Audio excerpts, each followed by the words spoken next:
Good afternoon, everyone. Thanks for joining us. My name is Crystal Josie, and I'm the Assistant Director of Alumni Engagement here at UNCG.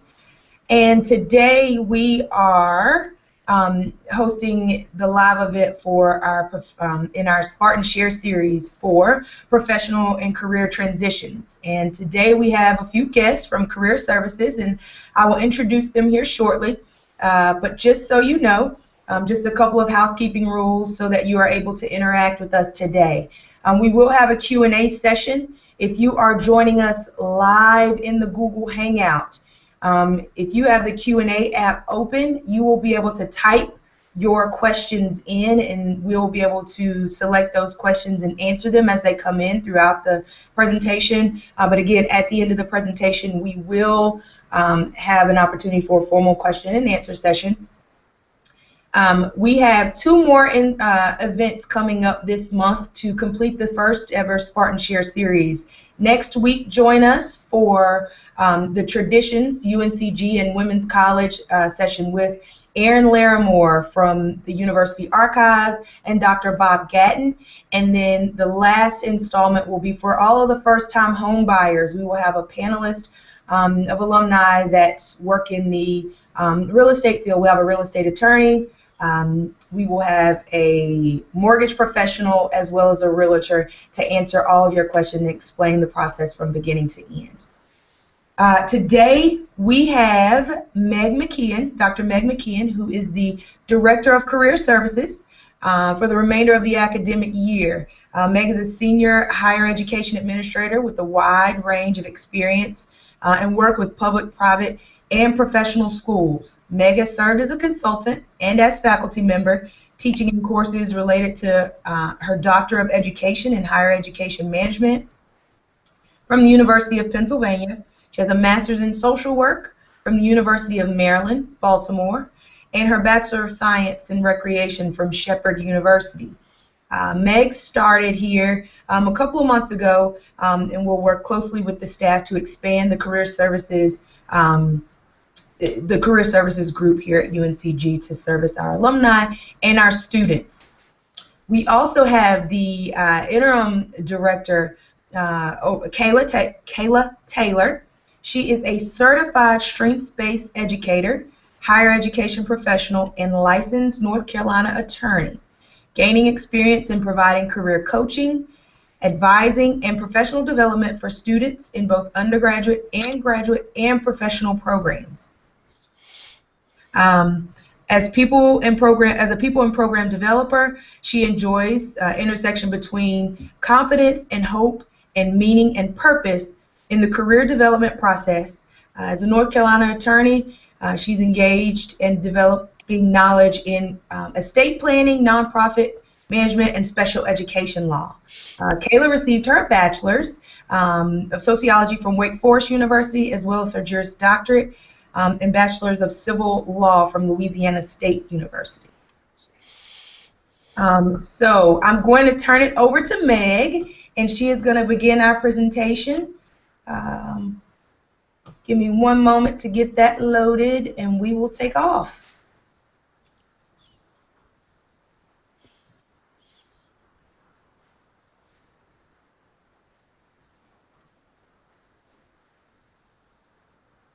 Over to you, Meg. Okay, great. Thanks so much, Crystal.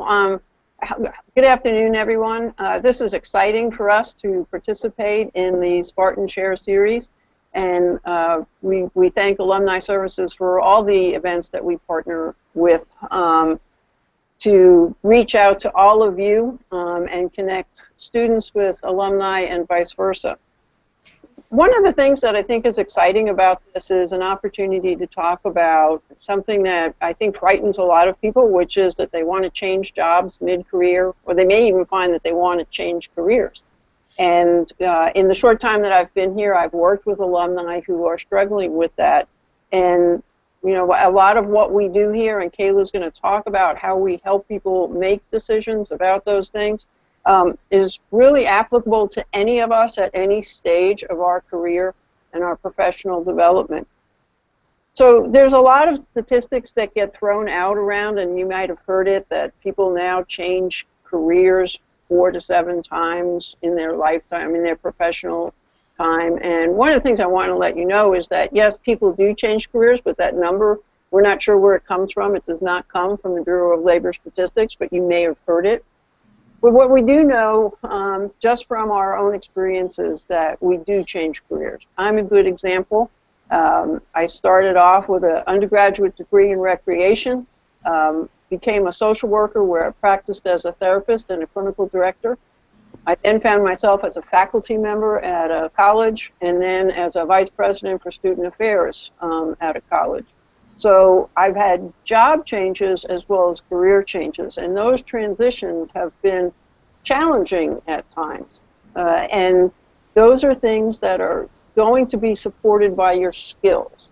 You have skills that can be transferred to a number of other settings, a number of other jobs, and the one thing that makes those transitions just a little bit easier, if you happen to be in the position of being employed and wanting to make a change, it's easier in some ways to make that change while you're already employed.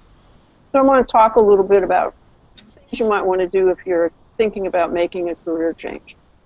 One is, I would suggest that you start talking to other people in the organizations or in the field that you think you would like to go into. You know, make those conversations with people that are not in your everyday circles. And so that does require you to get out of your comfort zone a little bit and go meet people, maybe attend some conferences that you wouldn't ordinarily go to, some of the business meetings and opportunities in your own community. You may go to an event hosted by the Chamber of Commerce and start talking to people who are doing the thing that you think you would like to do. So then continue to develop that network with them.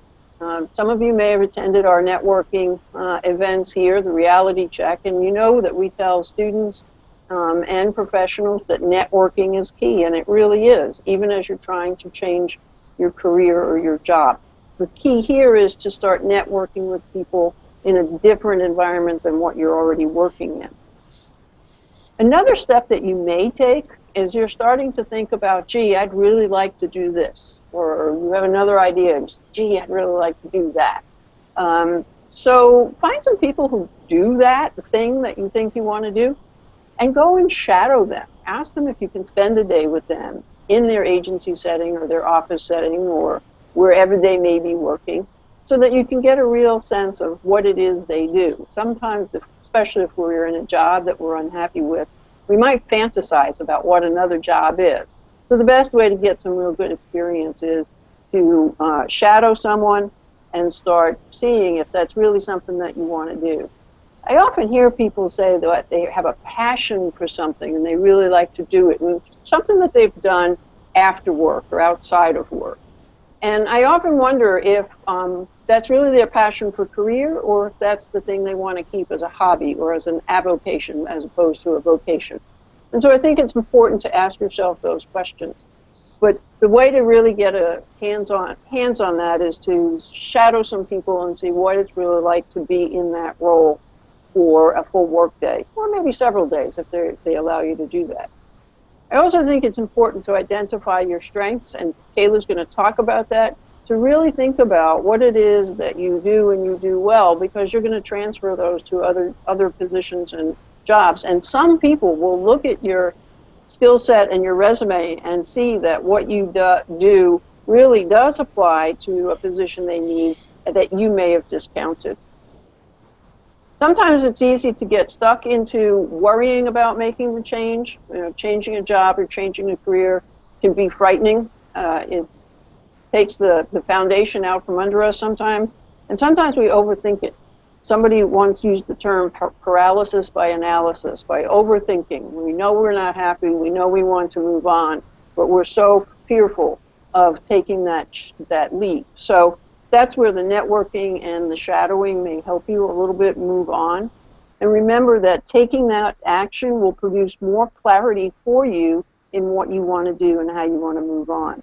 So focus on connecting with people. Relationship building is really important.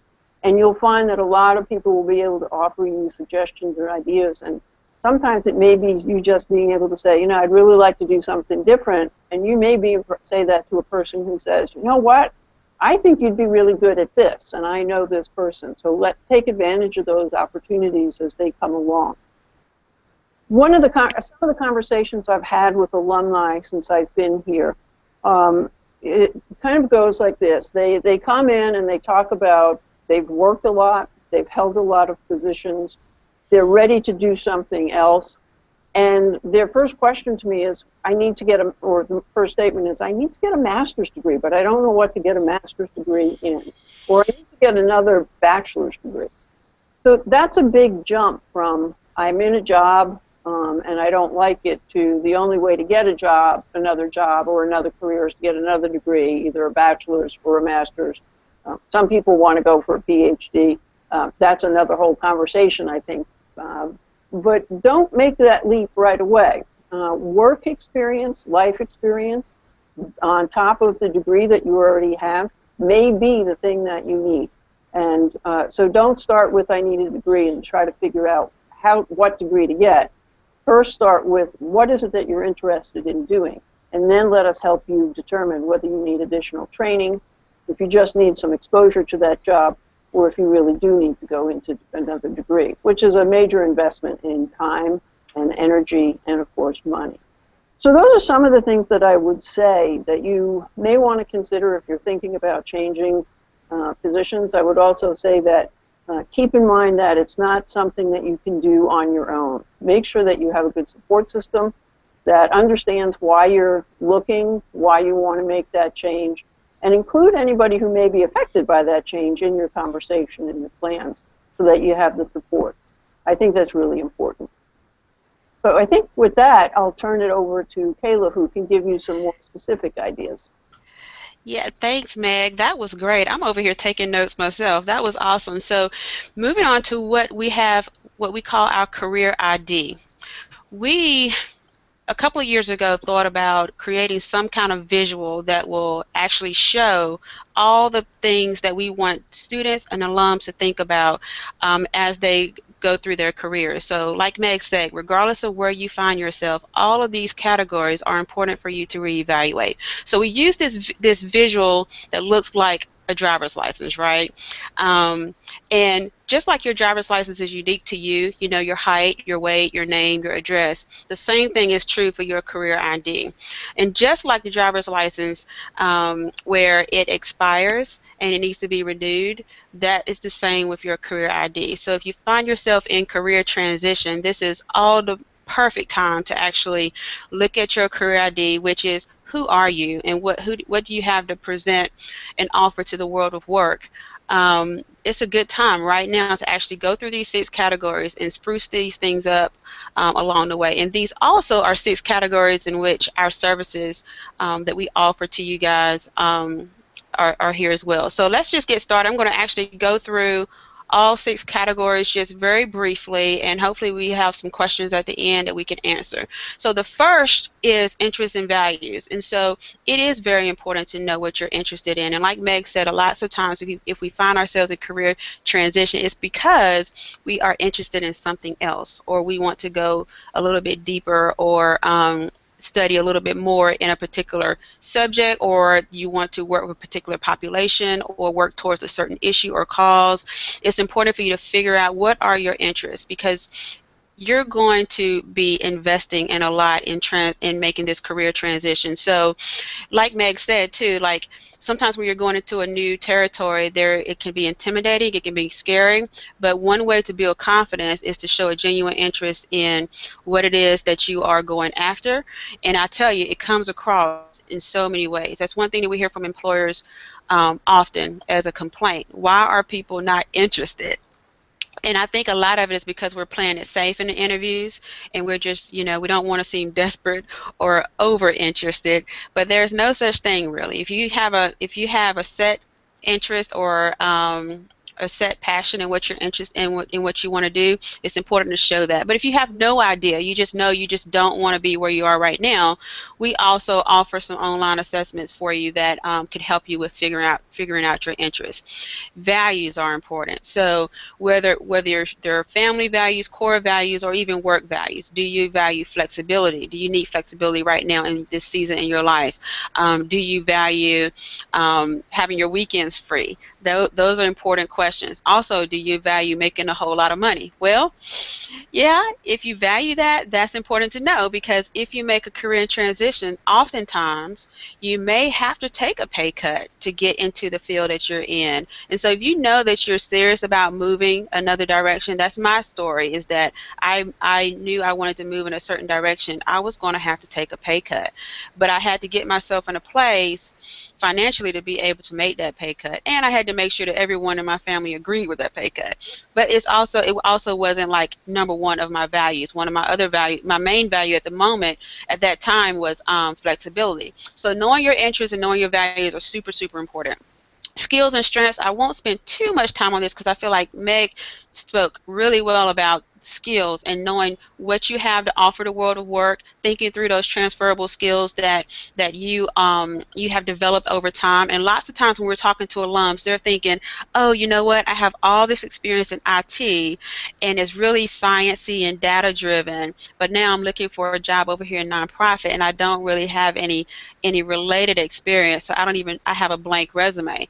No, what we would encourage you to do is look at a job description, particularly for this example in a nonprofit, and look at your resume and look at the word choice and think through those words and think through those experiences that are really the same. It's just in a different setting. So we help you with that. But then if you say, I've been doing a job for a long time and I just really don't know what I'm naturally good at, I would recommend StrengthsFinder 2.0. You can just buy the book and get a code and take the StrengthsFinder assessment to give you some idea of the strengths that you have to offer, and we would be happy to talk to you about your StrengthsFinder results if you would want to do that as well. So we help you with that. That's super important, and it's a part of your career ID. And I didn't mention this earlier, but what we're trying to do here at UNCG is to create or develop career managers, because you will, like Meg said, you will change your job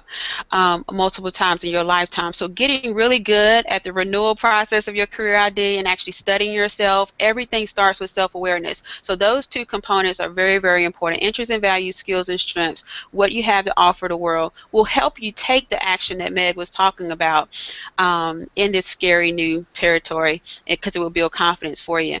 Job and industry knowledge, really briefly, this is where your connections will help you, but also developing connections towards gaining knowledge around what you're interested in. It is so important to figure out and hear from people who are in those industries and in those jobs that you're interested in, to find out what the trends are in that area, to find out if there are any obstacles in that area. Also, to find out the educational path, because like Meg said, you may not need a degree, you may need a certification in something, or you may need one class, or the employer may actually train you to do that. But you build your knowledge around that so that it really informs your next steps and what you need to do to put yourself in the best light when you're actually applying for your next position.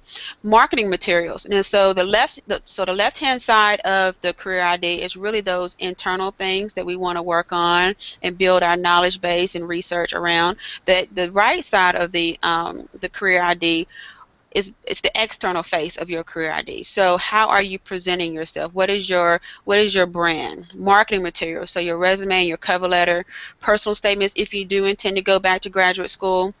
We help with that as well, but we also want to encourage you to make sure that it's as consistent as it can be with the totality of your career ID. So your marketing materials should demonstrate your skills and your strengths and your knowledge base of that particular area.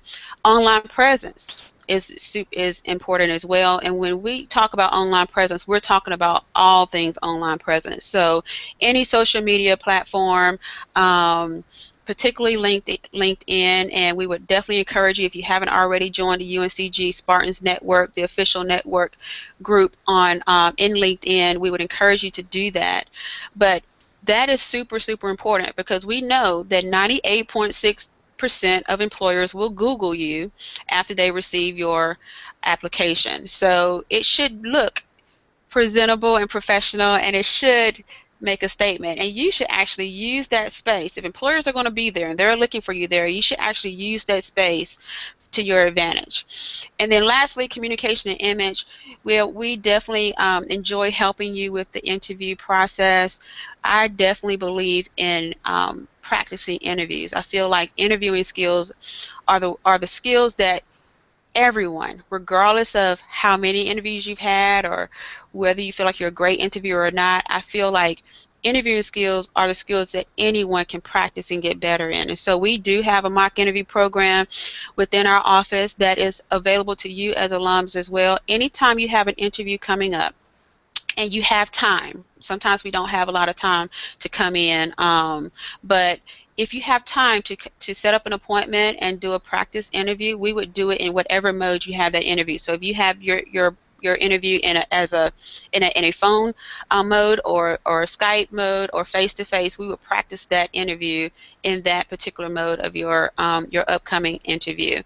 If you don't have time, which will take me to our next slide, to tell you a little bit about our online resources. From our website, you can actually get to our toolbox. If you click on students, and you can get to our toolbox, which will list the DIY career page, and within that page is a bookshelf where we have all of our guides on our bookshelf. So our resume guide, cover letter guide, particularly our interviewing guide, will help you think through some of those questions that you may be asked, or help you prepare if you don't have enough time to do a practice interview. And within that DIY career site, there are some other online resources. So everything that we have as far as hard copy, advice and resources, we have tried to put everything within our DIY career site, our do-it-yourself career site. In addition to that, you see above that is the Spartan Careers link. When you click on that, there is an alumni login. Now, what is Spartan Careers? Spartan Careers is our database of jobs. So any job that we know about, on campus, off campus, abroad, part-time, full-time, internship, summer, temporary, whatever type of job that we would know about is in that system, and employers actually post in that job. So I would in that database. So I would encourage you to consistently look in Spartan Careers. And maybe put it on your weekly calendar. Every Monday I'm going to check it, because employers have access. They could post a job in Spartan Careers on Monday, and they could set the expiration date for Friday. And if you're not in there consistently, you totally miss that opportunity. So definitely use that. I would definitely tell you not to put all your eggs in one basket like any database, including other websites like Indeed, etc. I say use the combination of them all. But at the end of the day, we do believe that the networking and meeting people one-on-one, even though it takes a little bit more time, developing those quality relationships instead of just looking for the posting, will be greatly beneficial. I think we've heard 85% of jobs are not posted or something like that. So that's our resource. And then also, again, talking about social media, continue to follow us online. We are on Facebook, and that takes us to our other slide. We're on Facebook, we're Twitter, Pinterest is a great site. We have where we have lots of tools and lots of resources around interview prep, professional image, and what that means for various industries. You name it, it's in Pinterest. You also have access to attend all of our career fairs, and in Pinterest you can see who's actually attending the career fair. So definitely utilize that. So I will stop talking because I feel like I've been talking for a long time, but that's an overview of of the resources and the services that we offer in career services to you as alums, and we would love to have any questions that you have. Kayla, if I can jump in, one of the things that people who have not interviewed for a while may find is that the type of interviews and interview questions have changed. So if you've been working in the field for a while and now you're faced for one reason or another with going for interviews, there's a new style or an interview style that may be new to you, which is really behavioral-based interviewing. And so what's important in most of these interviews, the people want to hear a story. They want to hear your story. So part of the reason we encourage you to practice interviews is so that we can give you feedback about how you may have answered a question differently. Part of it is also learning to really hear and think about what the interviewer is asking for. It may seem like a simple question on the surface, but what they're really doing is asking a question to find out what your creativity is, how your thinking skills are. It's more about how you answer it and sometimes than what the actual answer is. And so if you haven't done it for a while, you know, it's not going to be the stock questions of just tell us about yourself and you go through your resume. They want to know who you are as a person. They also will ask you questions about and get at what are your strengths and what are the areas to improve in, but they're not going to do it by saying, give us your greatest strength and your greatest weakness. And you have to understand that they still want that information, but it's going to be asked in very different ways. And so preparing for that is very helpful. So in addition to coming and practicing that with us or getting our feedback on it, you know, you can just Google behavioral interview questions and you'll see the range of them. A lot of newer questions were developed by some of the tech companies like Apple and Google, who will ask some very interesting questions, and other manufacturing jobs and organizations and professions have started to take on some of that type of questioning. So you really want to be prepared and know how to tell about yourself and your career and your skills in a story that people can relate to. Mm-hmm. That's a good point. We actually have in our interviewing guide some additional help on behavior interviewing, and there's a technique, it's called the STAR technique, to kind of help you practice developing those stories that Meg is talking about. But yes, absolutely, Google is also my best friend too.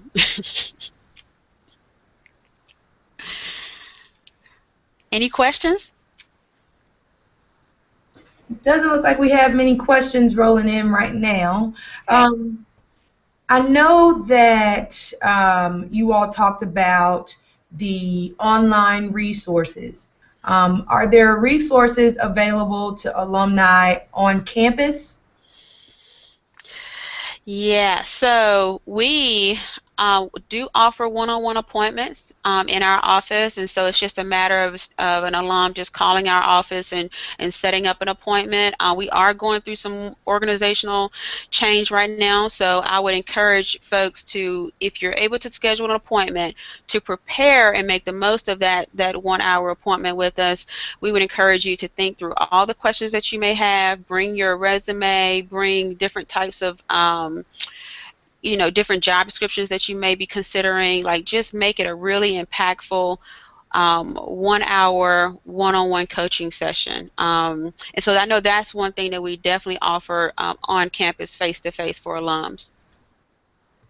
Some of our services to alums can also, you know, and Kayla mentioned this, but I think it's important to remind you that you can do it through Google, like we're doing today, through you know, FaceTime, or the good old-fashioned telephone call. We will take calls because we realize that not everybody can get back to campus for a face-to-face. So please, you know, don't hesitate to call and ask for an appointment for either a phone consultation or a walk-in visit. Right. Awesome. Thank you, ladies. We have another question. What advice do you have for people who are currently employed but actively seeking other employment regarding whether or how to address that with your current employer? Okay. That's a really good question. And you know, part of this depends on your employer and the relationship that you may have with your direct supervisor. I can, because right now my career is higher education, and I work on, I have a job, I'm an interim, but I also work for higher ed search firms, so I can answer this from a number of perspectives. So for example, in the higher education industry, interviews and applicants are kept confidential until you reach a certain point in the process. And so in higher education, once someone is invited onto campus for an interview, then confidentiality is gone. And it's at that point that we recommend to people that they share that information with their employer. Again, it's about relationship and at what point do you let them know. The other thing is that sometimes, and I see this with some of our younger professionals, is that they will share with their employer that they're looking for another job as a way to try to get a raise or get something else that they're looking for. Sometimes that's legitimate and sometimes it works.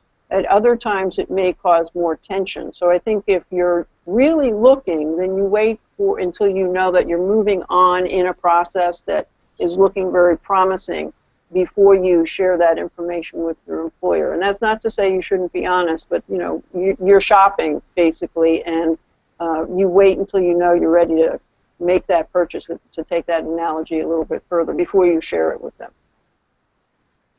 Yeah, I would agree. It's relationship is really, it really matters. My experience working in a law firm is just that. There wasn't a relationship in my personal story, but I've seen how it worked for some others, and it's just a fine line to walk. But I feel like in general, you give people information when they need it, like Meg was saying in the process. But also you don't feel like you're being sneaky. If you're looking for something else, just still continue doing good work for who you're with, and because at the end of the day, you're still going to want a good referral and a good reference. So keep that in mind too, because that will speak well for you later. But good question. Yeah, I would add to that the way you leave a job is almost as important as the way you enter a job. Yes. Another question is, any tips for those who are retired and looking for a second career? I will take a stab at that, and then Kayla can add in on that one as well. Again, the industry that you want to work in may make a big difference. In higher education, I'll stay with that right now because it's applicable to me. So I'm technically an interim director, and I have been placed in this position by a higher education search firm that does interims. And interims are a really good business model, not only for higher education, but other businesses and organizations. Because as an interim, you basically operate as an independent consultant. And you can move around, and people in this field actually will look and say, wow, this person has all of this experience, and we need them to use that experience to come into our business, our office, our organization, whatever it may be, and apply those skills. And so that's really a field where people can see your work and life experience and say, okay, maybe you didn't work in this field, but we know you've done fundraising, or we know you've done hiring and interviewing, or mentoring and supervising, and we can use those skills to help us right the ship, so to speak, while we go through an interim to put the person in place. I would also say, and this is not just for people who are retired, because everybody knows on your 50th birthday you get a membership to ARP, but if you're in that category, ARP has a tremendous resource of job postings where they actually do post jobs for people 50 and over who want to change careers, who want to relocate, and who have the unique set of skills to offer an employer. So I don't know, Kayla, if you want to add anything. Yes, so I would say for some of the retirees that I've worked with, it's actually emotionally necessary to find a second career, because when you, and there's like studies that's out there that when you're used to leading or being active or making an impact, like that sudden not having to do that anymore I mean, it can be exhausting emotionally. So if you're seeking out a second career, first you need to know, kudos to you, but also second, you need to know you're not the only one that's doing this, and you're not alone. What I would encourage you to do, similar to what Meg was saying, is to find your passion and what you're most interested in, and also what you have the most experience in. And what I've seen the encore, we call it the encore career. So like what I've seen folks with encore careers, like being successful, I've seen them come back to their profession as a consultant. Like I just met a guy who spent 35 years in the healthcare industry. Now he's going back as a consultant for that very niche in healthcare administration that he was interested in, or that he had experience in. So your experience will be the easiest way. I'm not going to say the only way, but it could be the easiest way to set yourself up in a consulting world, or set yourself up in any career, like temporary or even full-time type of positions that are out there for you. School systems, really big on hiring retirees, whether it's on a volunteer basis or even a full-time basis, and even temporary basis for those leadership roles like principals and assistant principals, and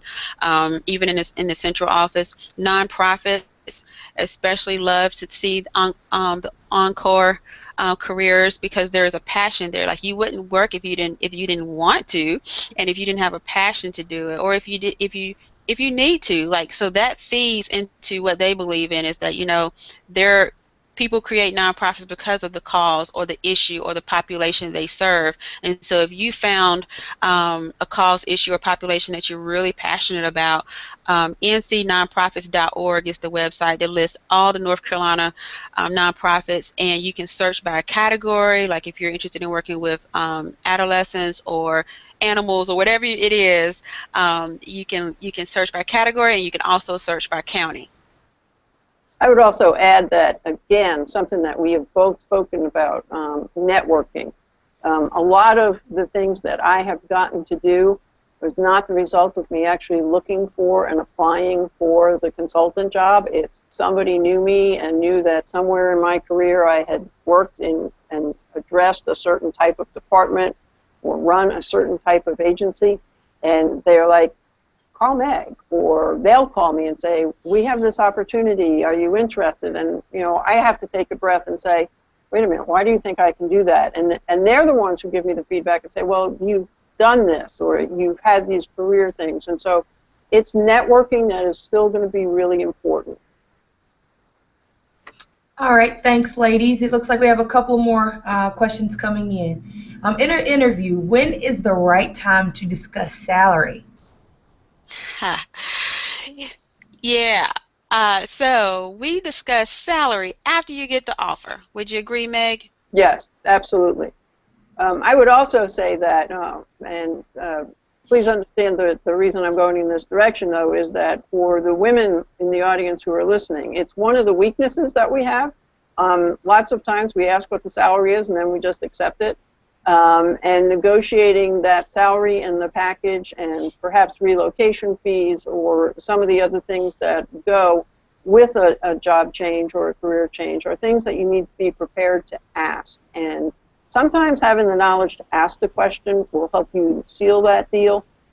But we know that it's not a strength of many women in the career field. And so be prepared and talk to other people.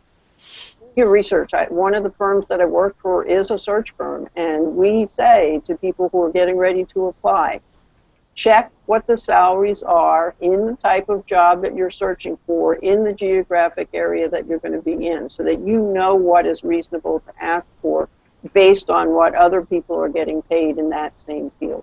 Yeah, and I will say too that although I said immediately right after the offer, that usually is the case. But sometimes you may have a day-long or even a 2-day interview process. In corporate America, they may start talking about some of the benefits of the workplace and some of the like fringe benefits, or they may even start talking about salary. It's okay at that point if they are talking about it to talk about it, but still, I even say just you're in a learning process there, and you're still on an interview. So I would still ask questions that show that I'm genuinely interested in the work, and not necessarily that I have Fridays off, or that I have that they're going to pay me 6 digits. But then what if I can't ask about salary? What can I ask? So you could ask questions like, and it's important, first of all, it's important to ask a question or two or three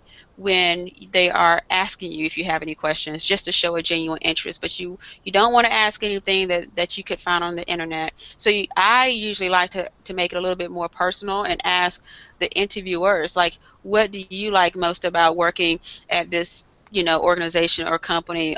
What are you looking for in a colleague? What type of person has succeeded here? And even start asking maybe some trends they are seeing in that particular field or industry. So asking questions still directed towards letting someone learning and letting someone tell you more about the organization versus the salary. The salary just it can that question alone can set people as the interviewer can set them, it could put a bad taste in their mouth. I have a question myself. So you talked a little bit about how it may be difficult for women to negotiate salary and other incentives during after they receive an offer. Do you know if there's any statistics out there on career and professional transitions and the difficulty that men versus women may have in making those transitions? Oh, it's out there. I don't know it.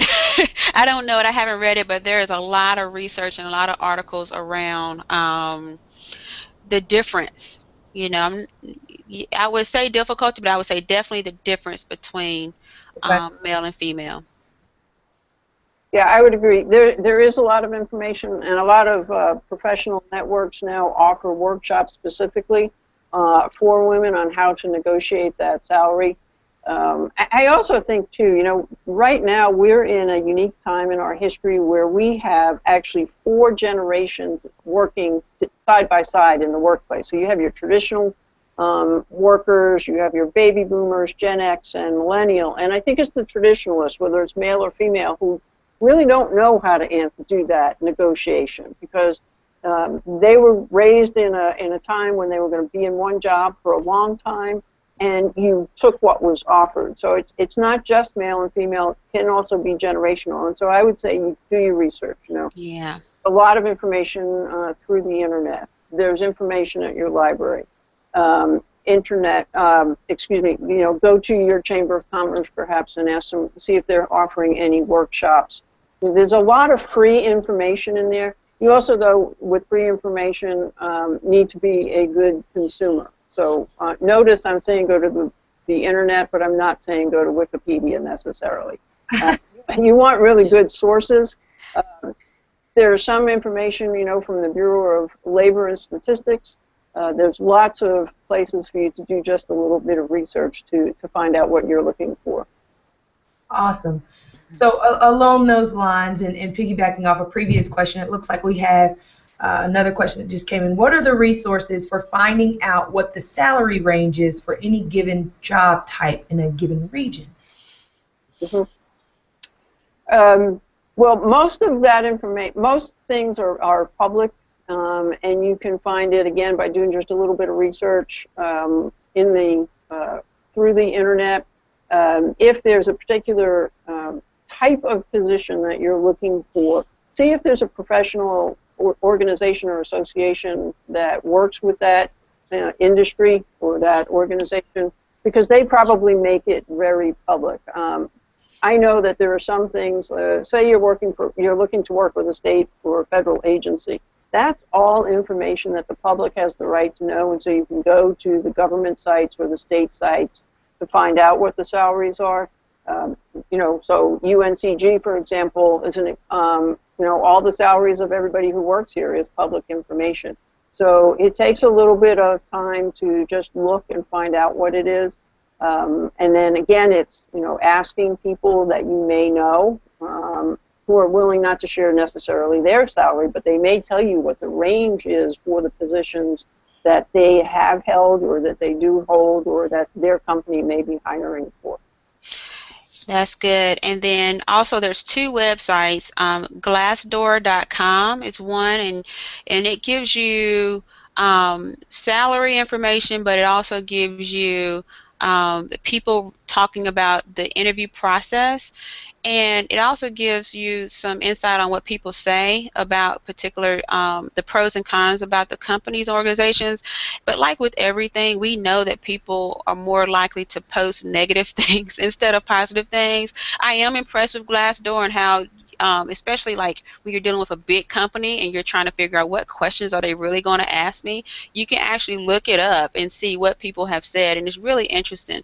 And then another website is onetonline.org, which is ONETONLINE.org, and that is connected with I think labor statistics with the federal government, where you can literally type in any job title. So if you typed in psychologist or something like that, or counselor, you can actually scroll down, and it'll tell you a little bit about what that job means. It'll also tell you how many people with that title have certain degrees, so you can see if you need an additional degree. If you scroll down, you can see the salary range, and usually they give you a median of people who have reported to have that title and that salary. But then you can also search by state, because we know that's a difference too. So you can actually just look through and just see, because one place in New York and their salary, or DC for instance, may have a different type of range versus North Carolina or South Carolina. And one thing that I've used a lot, because I've worked in a number of different states, is, again, if you use your search engine and put in cost of living comparisons, if you're living here in Greensboro and you're going to move to Washington, D.C., if you put in what your current salary is, it will tell you what kind of salary you need to expect to be able to live the similar lifestyle in Washington, D.C. And so that is really important. And I do that actually before I apply for a position. I want to know, am I going to be able to afford to live there? And so I'm making this much money, this is how much I need to make there. And sometimes people think they're moving to maybe a smaller area and cost of living will be less. It'll actually be more. So I moved from Maryland to a very nice section of West Virginia, and was astounded that my auto insurance was higher and that the utilities were higher. And then I moved to Iowa, and it went down, and now I'm trying to come back east. And so all of those things make it, will impact decisions that you have to make if you're going to make significant job changes, and that involves changing cities or states. All right, and it looks like we have one more question. What are some resources for those considering a career change but aren't sure what they want to do? And I think you hit on that a little bit earlier, Kayla, but maybe you have some specific resources outside of the stuff on the website. Yeah, so there are a couple of books that I'm thinking, because the question sounds like I would want to start from scratch and just say, you know what, like just do a study of you, like who am I and what it is that I want to do, and anything that can help you study yourself, anything that will help you ask questions. I mean, even consider going with a coach and a life coach or career coach to kind of help you walk through those questions. But there are a couple of books that I'm thinking about right now. Of course, StrengthsFinder 2.0. How Full is Your Bucket? There is a book called Outliers. I hadn't read that. Has anyone read that? Have you read that, Crystal or Meg? No, I haven't read that one. I haven't, but I'm writing it down on my list. It's by Malcolm Gladwell. He's written a lot of books. There is another book that's like called, oh gosh, Blink, I think. Blink. Mm-hmm. Yeah, so all these books are books that kind of help you dig deeper and say, okay, what is the point of my life? Like, what is it that I feel like I can offer? And a lots of times, and I feel like this is an important question because a lot of times we're in a space where we have a lot of choices, a lot of information, and so a lot of times we get caught up in the noise, and so just stepping back and just reading a good book, being genuine, asking your friends that know you the best, like what are you naturally good at? What do they see you doing? Like just really, even if you just buy one journal that has the topic of you on the first page, and you just really get to know yourself and spend some really quality time figuring out who you are, then I feel like you will know a little bit more about what to do. And yeah, and we will help with that, but there's so many like online free assessments that you can take as well. And I'm not assessment heavy, although I love certain assessments. I don't believe that there's a test that's going to be out there that's going to tell you exactly who you are and what you should do. But the combination of assessments and thinking through things in your journal, seeing a common thread once you lay it out, should give you some direction. And you may have lots of interests, and that's okay. We're just talking about what is the next step. What am I most interested in right now to invest a little bit time in and exploring? Awesome. Thank you. And it looks like we're nearing the end of the hour, and we don't have any more questions coming in, so I personally want to thank both of you ladies for taking the time out to share this information with our alumni community. And thank you to all the alumni who joined the Hangout today. Hopefully you were able to take something away that will be able to help you in your career and professional lives.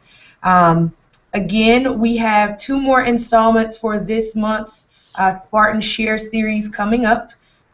Wednesdays, 12:30 to 1:30 p.m. Eastern Standard Time. Next week, we have Traditions, UNCG and Women's College.